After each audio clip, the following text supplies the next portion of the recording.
Mac Miller album listening time.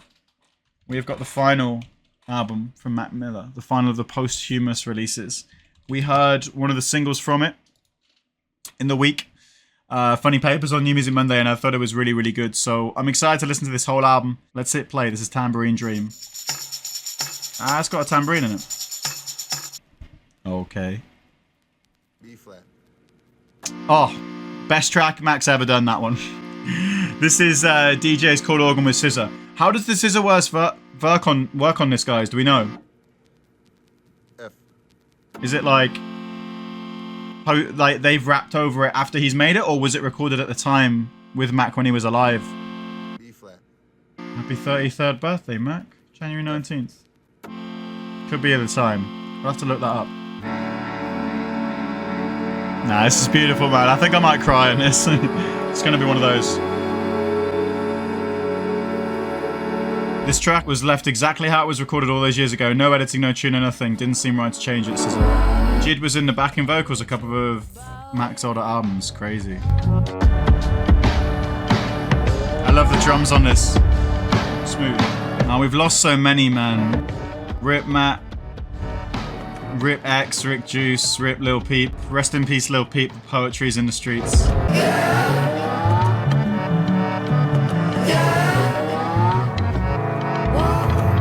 I mean, I don't think this is at all unpolished. Sounds pretty sick to me. It's definitely got a lo-fi feeling, but I'm kind of here for it. Right when he just initiated his more experimental phase. That transition, do you have a destination? Track 2? Or track 3? Track 2 proper. I'm liking this a lot. I really like this. This is quite ambient. It's quite psychedelic in places. The ingredients, but I got the kitchen full. Thoughts are cynical, actions unpredictable. That's a nice flow. Strong contender from album of the year already. I mean, I don't know what other albums I've heard this year. It's just Franz Ferdinand's album, really. To a miracle. That vocal effect was a little bit Frankie Ocean. Have a nightmare, wake up, make me some cereal. I'd actually call this cloud rap in places. I don't know if you guys know cloud rap, but it's one of my favorite genres from like a few years ago. I don't think it's as popular as it used to be. It was big on SoundCloud at a time, but yeah, this has got a big kind of like cloud rap feeling. Just loved cloud rap in high school. Yeah, that's the nostalgia, isn't it?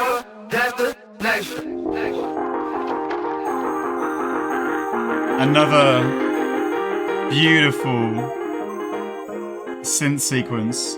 Honestly, this might kind of be one of those happy coincidences of my own taste, but this could actually be my favorite Mac Miller album because it's just aligning with my own personal tastes. Like, I think a great comparison would be like Tyler the Creator, Igor, compared to say his new album. Igor just very much hit the spot of what I like. And we did listen to the Divine Feminine before from Mac, because I loved Cinderella when I heard that. I was like obsessed with Cinderella for a few weeks when I first heard it. Not that long ago, actually. But this is the most consistently I've been into a Mac Miller album, I think, actually. Give you what you need, what you need, what do you need, girl? Yeah, so can I give you what you want? It's a sonically beautiful album so far, and there's a lot of variation. This does feel quite jazzy. Do we know what Anthony Fantano gave it? I'm intrigued. 8 out of 10. Hey, look, it's a win from Anthony Fantano. I mean, I'm only 5 tracks in, but I feel like an Anthony Fantano 8 is like a normal person 9 and a bit. It's a very, very respectable score to get. It's becoming a real meme on the stream, but it's synths. If you kind of nail synths as an artist and create very like ambient, spacey synth sounds, aka why I love Beach House, I'm probably gonna really enjoy your album. And this has got them in spades. There's no one on the other end. That's so nice. Let's fall asleep to the metronome.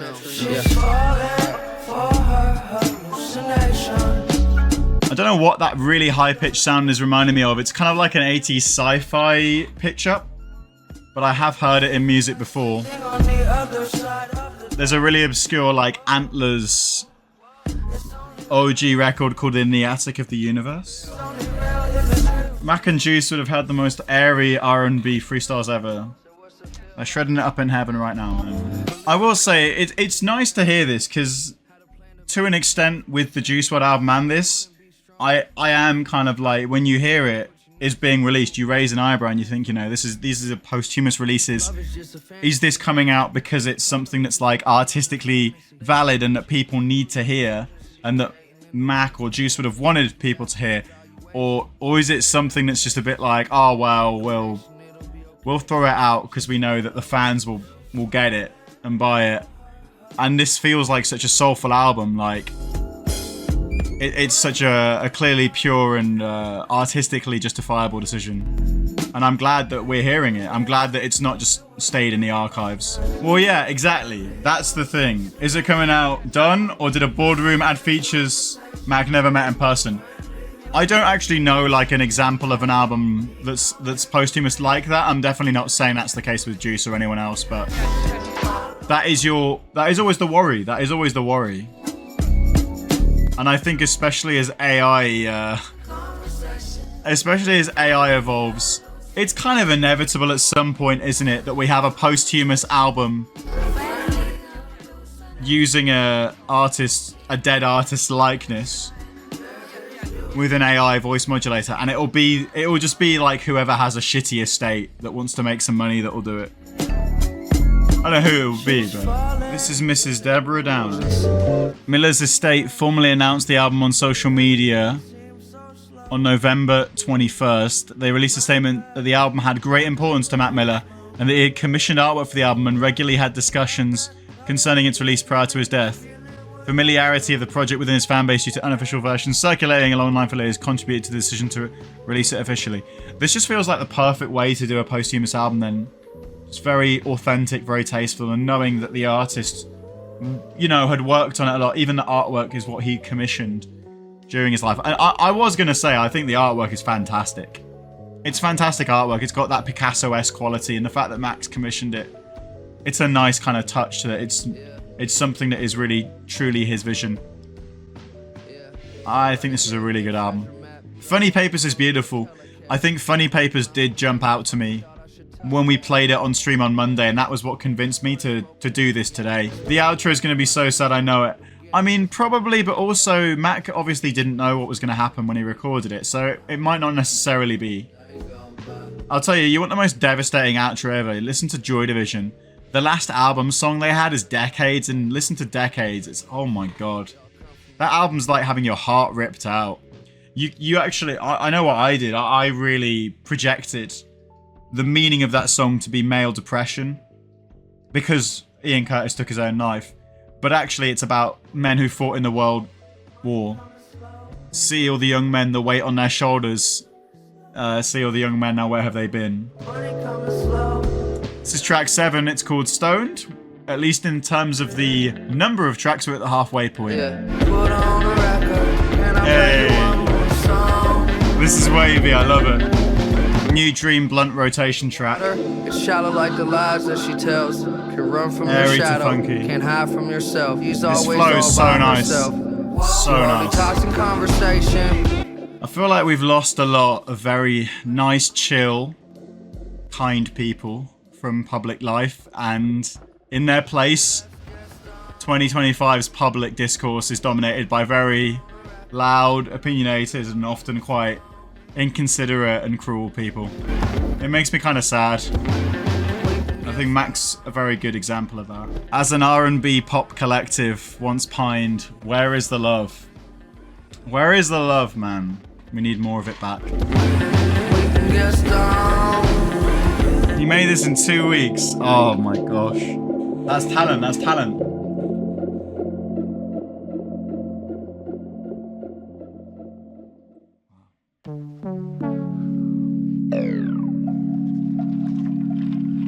Don't be afraid to put your 2 cents in.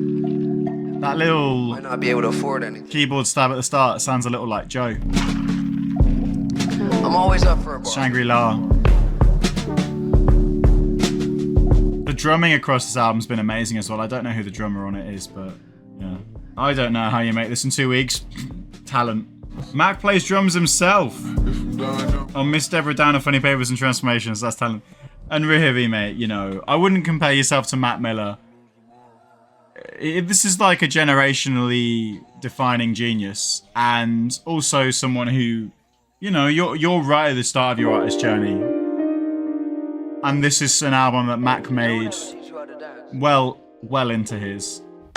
Yeah, somebody died today. I saw his picture in the funny papers. Didn't think anybody died on a Friday. This is Funny Papers. This is such a gem of a track. Trader recently divorced or drunk driving down the highway. Just pay my rent by Tuesday. I bet I'll be rich by April Fool's Day. Hey. The moon's wide awake with a smile on his face. This is so good. So good. Don't you love silence? I'm gonna listen to this album a lot. I'm gonna listen to this album a lot in my own time. This is gorgeous. Somebody gave birth to a baby boy. I saw his picture in the funny papers. 11 pounds named after his Uncle Gabriel. Yeah, I was seeing in the notes, Mac's previous rap names included Easy Mac, Larry Lovestein, and Delusional Thomas. I swear to God. But Delusional Thomas features on this album, yeah, in Transformations. So I don't know if he's gonna rap in a different accent or something. Shout out to Snoop Dogg as well. Snoop really pushed him to get out of the frat rap phase of his music as well. Mac asked Snoop what he can do to be more respectful, but also more respectful within hip hop culture, and Snoop really encouraged him to contribute something deeper and more meaningful to the culture. I mean, I never really knew Mac's frat rap phase. That's quite funny actually. That's quite interesting to know. This one is Excelsior. On 4th Street, the orphan children play on the jungle gym. Little Timmy broke his arm again on the... We're going into heartbreak territory again. Got a nicer car than all the other kids. Piano loop and spoken word. Picks on everybody else. Whatever happened to apple juice and car wheels? Whatever happened to apple juice and cartwheels? I'm loving this too, really. This is a special album, man.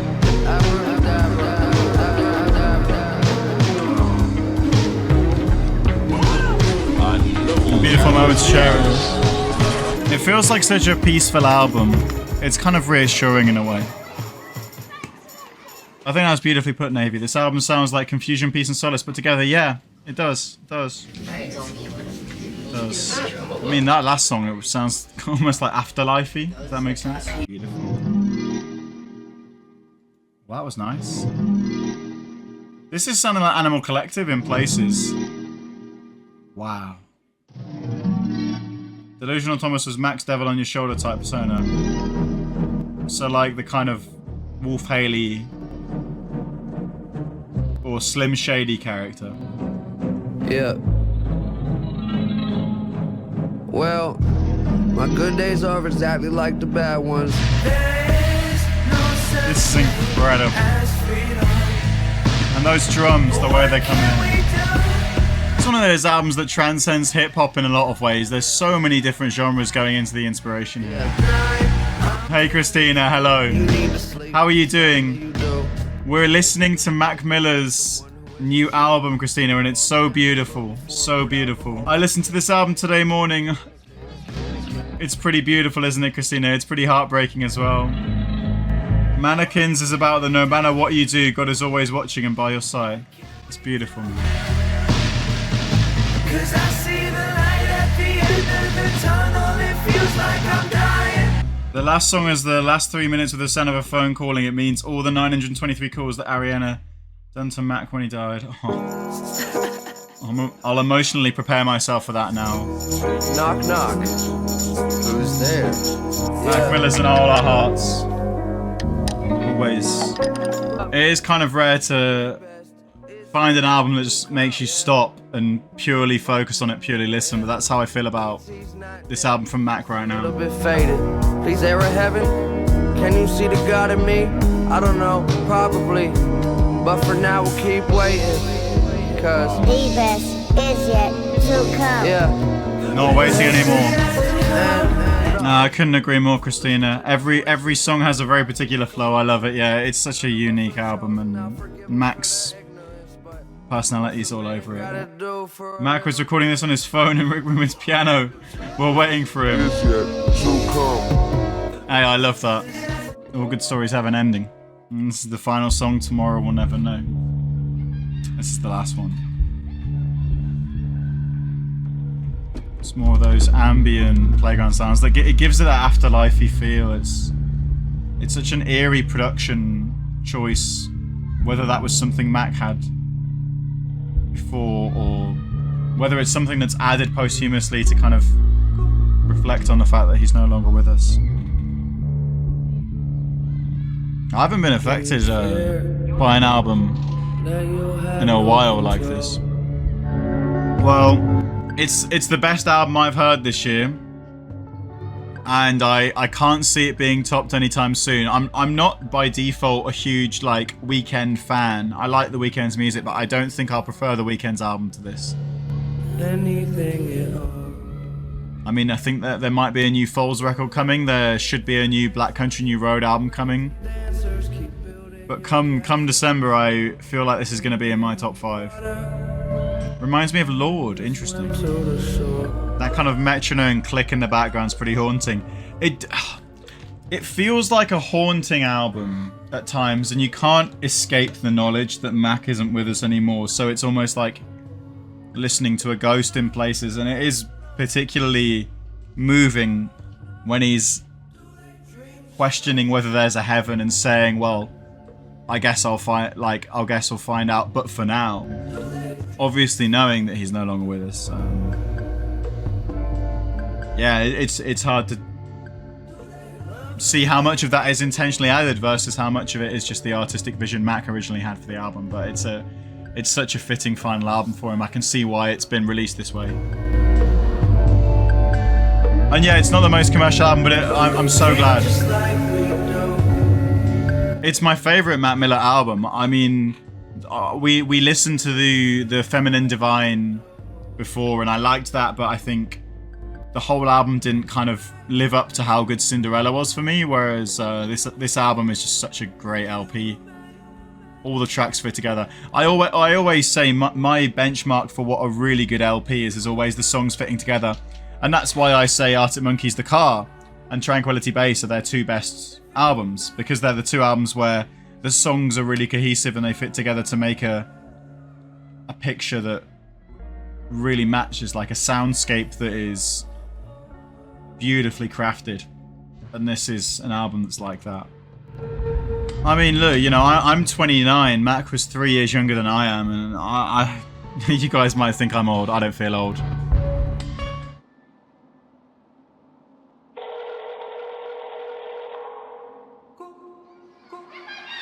And this is the phone call.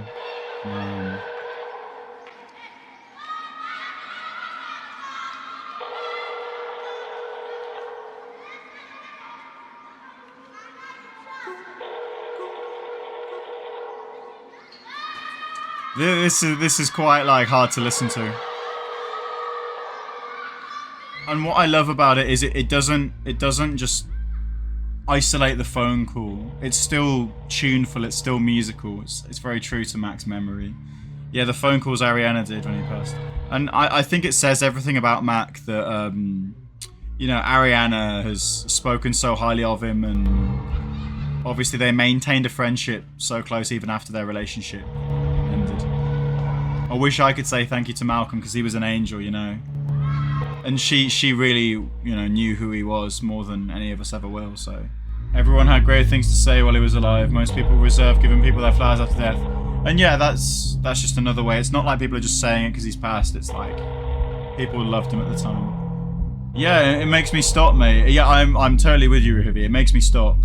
Yeah, drugs took him away from us. Don't do drugs, guys. Not anything like that.